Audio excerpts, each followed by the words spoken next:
This is your diamond insight of putting an end to somewhat unstoppable coup d'etats in Africa.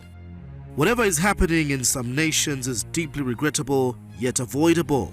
On July 26, 2023, a coup d'etat occurred in Niger when members of the Presidential Guard toppled the regime of President Mohamed Bazoum, in which his Commander General Abdurrahman Chihani proclaimed himself leader of a new military junta.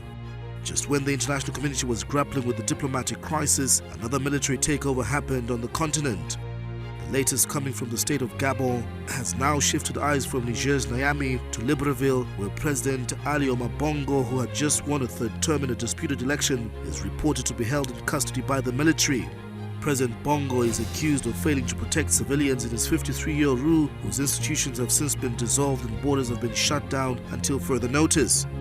These movie-like occurrences are certainly a testimony of how democracy is fast shrinking on our continent. Leaders on the continent ought to be reminded that ascendance into the highest office should not be on the basis on which to seize power and abuse democratic institutions that most nations are founded on. Let no one misconstrue our view as supporting military takeovers in the aforementioned countries, but we are stating facts that most African leaders have themselves to blame for turning state institutions into family dynasties.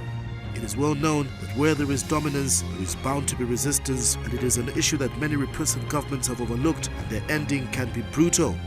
Equally, military takeovers are never the answer to address failed systems, because evidence is widespread where the military, in the pretext of staging coups to the benefit of citizens, begin to muzzle basic freedoms. Hence, political dissent is viciously dealt with, as in the case of Sudan, where now two military rival factions are at war because of greed. Anything besides democracy should be condemned, and may the rule of law prevail for the greater good of nations besieged by repressive governance, because Africa's lifeline is dependent on peace, unity and good governance.